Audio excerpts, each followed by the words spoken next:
Hey, Nevo, welcome back to school. Thank you. So, I want to take a step back for a second and talk a little bit about what you do as a partner at DYDX, which is a digital transformation practice, and it's based in Cape Town, South Africa.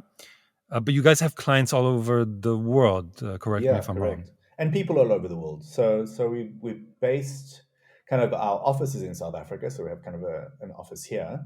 Not that I must admit there very often, but our people are pretty much everywhere. Mostly like Europe and Africa. We kind of stick to EMEA timeframes. Yeah, so that's what it is, and the practice really does three things. The first is product and service design. So we work with our clients to understand, what are what are the opportunities the digital transformation provides them from growing their revenues, um, or getting new customers, based on offering new products or services to the market or tweaking their existing products and services. So that's the first one. Um, the second component is really looking at what we call culture and future of work, which is in effect saying how do we optimize a company's processes utilizing, again, service design and those kind of human-centered design methodologies to help companies increase retention of their clients and increase their margins. In other words, keep clients happier for longer at a lower cost of operations. um, and the reason why we call it culture and future of work is what we have discovered over time is that the reason a lot of changes don't stick is because they're approached from a technology perspective and not a human change perspective. And the really difficult part is actually the human change perspective. The technology part is actually fairly simple and straightforward nowadays and getting easier and easier as you go with all the new environments. So we try to make the culture piece and the change piece central to our way of thinking around what we're going to do to make sure that we have the buy-in to make those processes used. Otherwise, it's just another process that people avoid. And the final piece that we do is utilizing, again, the same kind of human-centered design on that purchase journey that we spoke about a bit earlier on, kind of saying, how do you build automation along a purchase journey so that you understand how you take a client from or a potential client from interested to purchased, and really looking at that kind of funnel there. Again, very much more that's more kind of data and tools and those kind of things to drive that, and that's what the business does. And you said automated. I want to pause on that for a second. Does digital transformation, because it's let's admit it's a buzzword. I don't think a lot of people, really sort of looked into what it means for their company, but let's take it as that. Does automated mean or equal, or digital transformation, does that equal automation? In other words, let me rephrase the question, especially now with COVID, all the affordances of digital or going digital, it's kind of almost seductive to kind of make the whole thing fully automated. Is that the direction that we're going in? I don't think so. Our experience of digital is a digital transformation. It's a lot to do with changing the ways that people are working to get out of an industrial age mindset into a kind of new age or forward looking mindset. The example I like to give is, and a lot when we speak to people even about remote work, right? A lot of people are resistant to remote work, and we work with lots of our clients just to get their heads around remote working and how do they adopt remote working as a digital transformation component, because it's actually a key skill to be able to have a distributed workforce, and it fundamentally changes the cost structures of your business. If you have people working in flexi time, people working all around the world, maybe they're becoming more of a freelancer model versus an employee model. All of those things are substantial income statement type decisions that you make as a company, which are part of digital transformation because you're utilizing digital technology to enable you to do that. But at the end of the day, they're soft issues versus hard issues. And the soft issues become hard issues effectively because they come down into your margin. So the example I really like is think of Amazon in 1996. right? And it maybe shows my age, but I remember Amazon in 1996 and 1997 when everyone said Amazon is a terrible bookshop, right? And why is Amazon a terrible bookshop? I mean, other than the fact that the homepage looked terrible, you can't browse books in Amazon. You know, what I like when I go to a bookshop is to go into the bookshop, to look through the books, to read them, to sit down, to speak to the person behind the counter, have them recommend some books to me that are on the shelf. Maybe they have to order a book, I'll get it in 2 weeks. But actually, it's kind of this whole interaction. It's an experience that I really enjoy of going to buy a book, right? And I may or may not buy a book during that process, but I had an experience. I actually entertained myself for 2 hours. However, if we look at it over time, what we're saying is that Amazon wasn't very good at helping me browse for books. But seeing the results of Amazon, which is by far the largest bookshop ever and has sold more books, created more authors, led to more people reading, all those kind of things that it's done, that it's completely transformed reading and buying books. The one thing it didn't do that was different to what we were experienced was that experience of browsing. So actually what we're saying is Amazon is a terrible experiential browsing kind of time thing to do before you go see a movie, or just a way to kill an afternoon, right? It's bad at that, but it's brilliant at selling books. And for me, when you're looking at again, a lot of digital transformation, a lot of these components, it's that emotional and cultural thing that you have to go back and say, well, hold on a second. In a newly digitally transformed world, was the way we were doing this before, like an office? Was an office really focused around getting people to be more productive and constructive and getting work done as effectively as possible? Or was it really more of an experiential thing and almost an entertainment thing in some way, where we'd go there and we'd go through the ritual of being at work, just like we'd go through the ritual of buying a book? Is it a ritualized form? And then you have to unpack that and work through those cultural issues as you start looking, what does the world of the work of the future look like? If I don't have that ritualized experience, do I create new? What are the new rituals look like? What are the new experiences that I have? And we find that's often the interesting thing that we have to do is when we're working on a new process flow, it's going back to actually what does this thing really need to achieve, and how do we achieve that as effectively as possible, not forgetting the human elements and understanding that we have to bring rituals back into it, but that the rituals need to change to kind of keep this effective. And that for me is really digital transformation in the workplace, right? It's that creation of new rituals to replace the old, letting go of the old, creating new rituals, and creating new processes that then drive the efficiency and the value. But if you don't do the human piece first, people just don't use the automation pieces as much as you would like them to. And the new processes. I mean, there's a real reason why so many digital transformation projects fail. And there's a great report from McKinsey and a couple of other people where they look at the indications of success, what will make successful digital transformation. But that understanding of people need rituals. We're still human beings. We still want to have meaning in what we do. We don't want to take, you want to take tasks away, but you want to kind of elevate the jobs. You want to elevate the creativity as you take away the tasks that can be automated. Yeah. Is that why? So, in that context, let's take the Amazon example.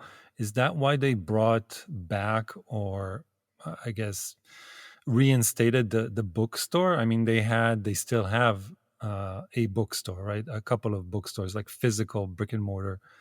They figured out that while, I guess, reshaping or creating a new ritual, they destroyed like a part of what was, essential, maybe emotional to that reading experience, and then decided to reinstate that as a brick and mortar. I must admit, I have no idea why they decided to reinstate their bookstores. I mean, it could be that they found that was something they could reintroduce, maybe, or maybe they found that it was, like maybe they just felt they were leaving money on the table, and for some experiential gaps.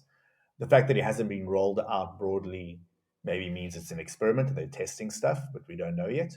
Um, I mean, by the way, I still really enjoy going to a physical bookshop, right? But if I look at the percentage of books I will buy from a physical bookshop versus Amazon, right? It's maybe 5% of the books I buy will be in a physical bookshop because it's something I see on the shelf. I want to give somebody a gift. And it feels like a better way to give a gift, personally, I think. I don't know why. I'm old. But for my own personal reading, I'll just, do it on Kindle. Yeah. So let's talk a little bit about design thinking. That's always a hot topic, and I feel it's very appropriate here because you mentioned human centered design several times, and it's sort of a hallmark of what DYDX does.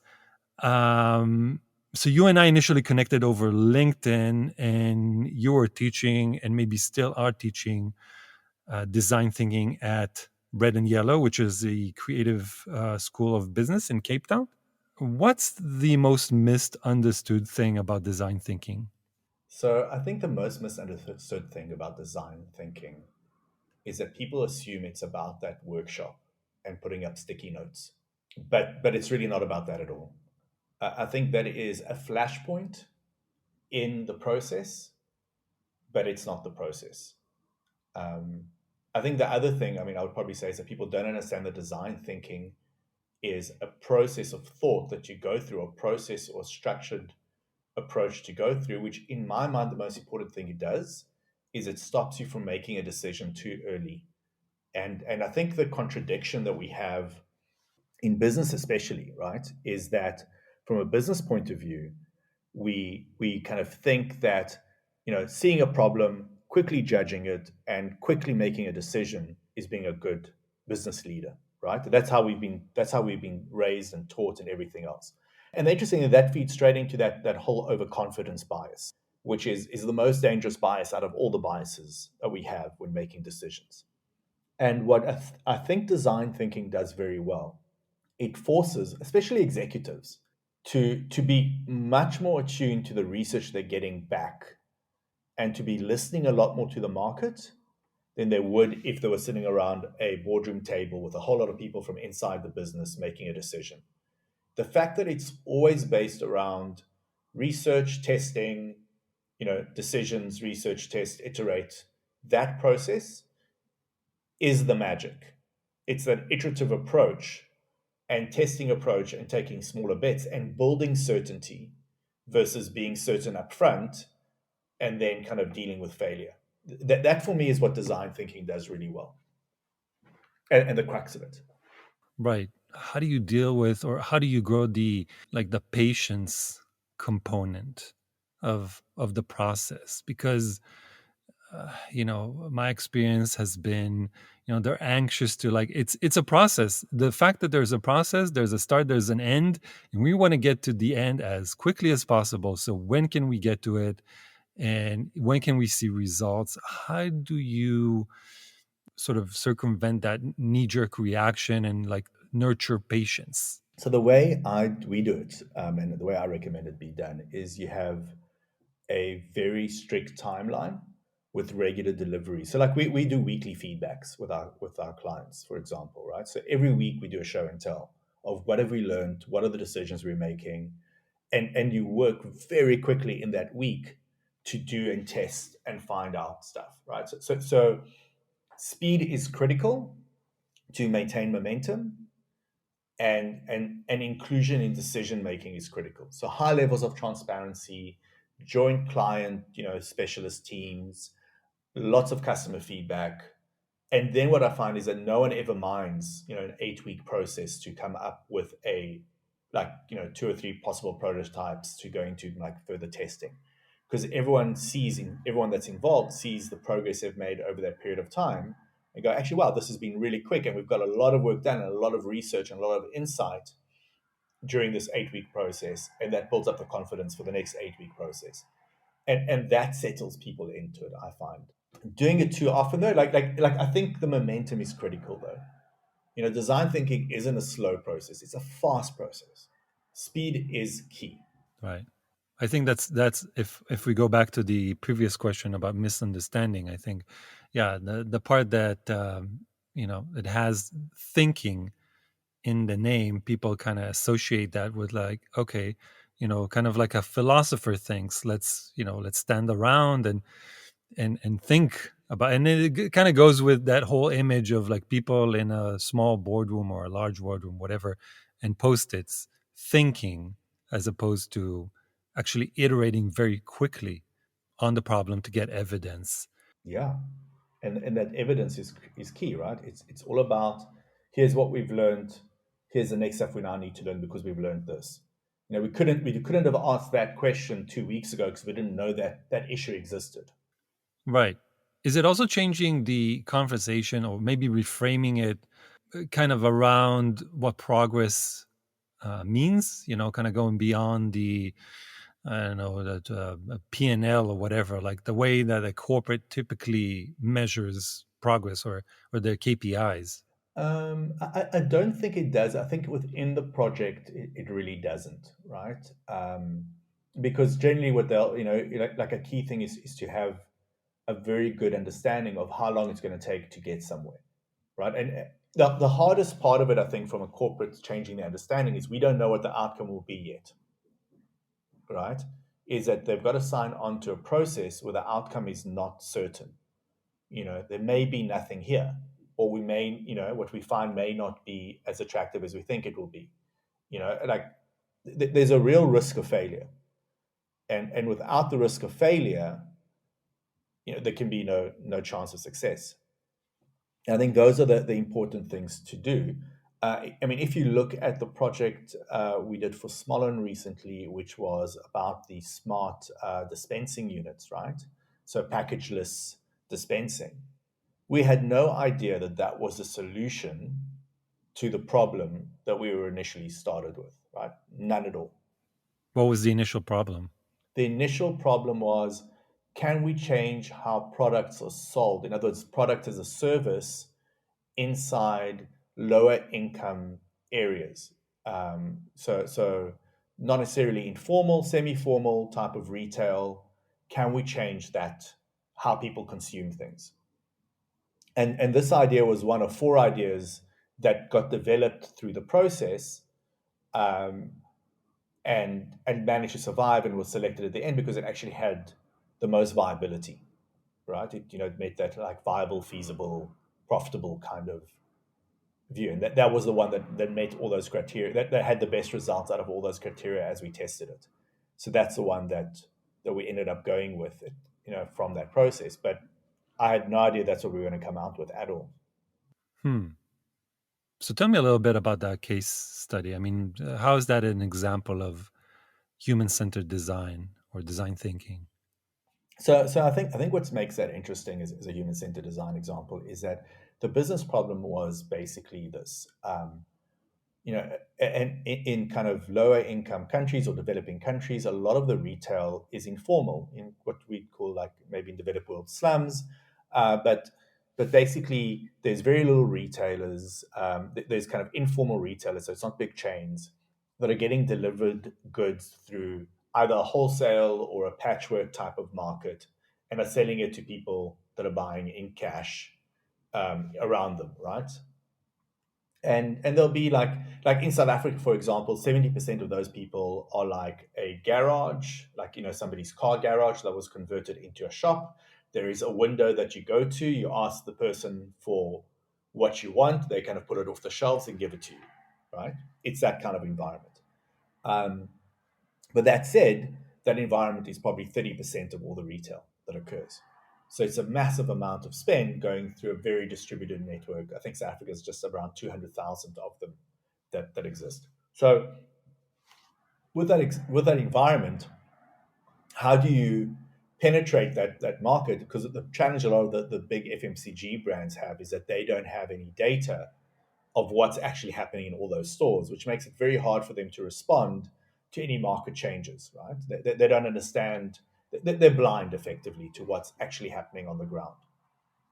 So the project was, can we change how the products are sold in market to find ways to change this retail channel? Are there other ideas? So for us, the research going from human-centered design point of view is to first look and say, well, how are people buying things? Where they're buying things from, right? So we saw, okay, well, people are buying things from these retailers. They actually also buy stuff from hairdressers, in community hairdressers. The other element would say, well, who's using a lot of products? So a lot of the guys selling food on the side of the road are maybe using lots of cooking oil and bread. Creches, nursery schools, they buy lots of food because they feed the kids while they're there. So they're quite a big buyer. Church groups and churches are very big. They buy lots of goods. So you try and find like, well, how is retail happening actually? And then we went and interviewed everyone in those things. So you interview people at churches, and you interview people that are running nursery schools, and people that are running hairdressers and side of the road.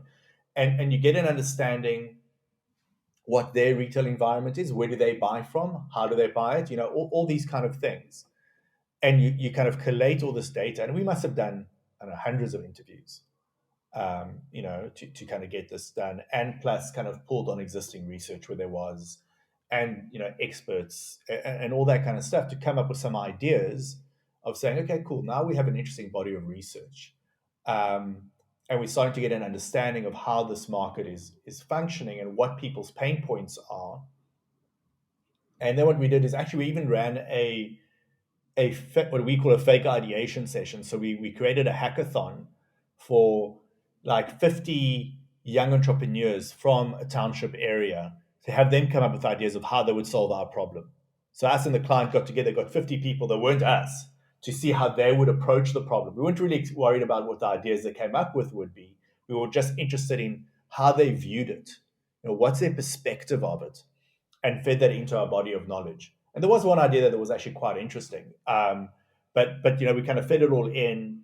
We then kind of put up all that research together and kind of put it into a structured format. And then we kind of hit an ideation session. So maybe that's now 4 weeks into the research. You do your ideation workshop with 20 odd people between the client and our people, really trying to understand what are the ideas, to come up with some hypotheses of solutions. And from that, you then say, okay, well, here's my 4 or 5 hypotheses, ideas that could really work here. One of them was a pay toilet, for example, which actually came out of that workshop with entrepreneurs. A big problem is that there's just aren't really clean bathrooms in any of these township environments, or in bus stops, or in taxi stops, or even in like some shopping malls. So the idea of having a pay toilet that is maybe branded by a Unilever, so Domestos or whatever the brand is that they want to use, and you pay for that. From the market's point of view, seemed very feasible, because the benefit of having a clean toilet far outweighed the low cost you'd have to pay for it. Which, by the way, seems very normal in developed world, right? Our toilets in France and all around the world actually pay toilets, but in developing countries, somehow pay toilets are seen as a bad thing. There's a real I don't know. It's a very strange stigma. And what was interesting for us, because we explored that idea. We spoke to the mall owners, shopping mall owners. Would they be willing to have paid toilets kind of put in there and managed, and shelters? And everyone was actually very excited about that idea from an owner perspective. But we found that when we spoke to the Unilevers, they weren't very excited about supporting pay toilets, because they felt everyone should have access to hygiene. And again, then we said, okay, cool. Well, that's going to be a very hard idea to make profitable on unit economic basis for the people running those pay toilets. It's just going to be a very hard market to make work. We looked at things like doing laundromats in nursery schools. And again, you get it down, like the idea tests well, but then you find that the nursery school owners don't get paid even usually by the parents. So a lot of the time, the parents are unemployed and can't pay them. So the idea of offering the parents more services just was terrible from a financial point of view. So we didn't do that. And that's kind of how you explore these ideas. So probably about week 7, you've kind of singled out that this one idea of the dispenser is ticking everyone's boxes, and they really like this concept and this idea. And we're doing obviously kind of prototyping at this point with posters or with pamphlets. What do you think about this value proposition? Testing 2 or 3 versions of it, and then you get to the end of it saying, okay, this is the idea we should take into like physical prototype. That's incredible. What was the? Is it is still an ongoing project, or is Yeah, there kind of? It's an ongoing it's project. an ongoing So project. We've done 3 different prototypes. We now think we have a really good solution for it, which we've just starting to roll out now into 20 spaza shops is our next kind of target. So now we're starting to see what it looks like at scale, and into 5 stores within stores. We did one so store within store is a formal model for formal retail, um, focusing on health food sector. And the informal sector is going to be again in spaza shops, which is the kind of informal shops in South Africa that we will be rolling it out in. And yeah, and like slowly but surely, but I think the speed is ramping up of doing these projects, which is really interesting. And part of this project, by the way, was finding the product market fit, not just for the consumers and the retailers, but for the brands that need to come on board, right? It's we spent about 6 or 7 months trying to understand what does it take to get a Unilever or a Tiger Brands to say, yes, I want to do this. And that's part of the process, right? Of coming up with an innovation, not just having a great product, but understanding how to sell that product and how to get traction on all sides of the market for these kind of products. Right. Figuring out what's the value proposition for them, essentially for all stakeholders, I guess. Correct. Yeah. And how do they buy Okay. it, right? So if people, our time's almost up, Nevo, but if people want to learn more about this project, where can they do that? Yeah, if they just go to our website, to dydx.digital, we have some case studies there that you can see, or look through our LinkedIn pages. We kind of share some stuff there as well, especially as our projects evolve. But that's probably the best place to find out about it. Awesome. How can Yeah, people get in touch with you, maybe if they have questions or want to get more information? sure. Best way is probably send me an email. It's Nevo, Nevo, at dydx.digital, or just connect with me on LinkedIn and send me a message. I do kind of look at that, every few days, and I'll get back to you. Perfect. Perfect. So we'll put all that information in the show notes. Nevo, thank you so much for your time today. That was super informative. Cool. Thank you, Yaniv. I enjoyed it a lot.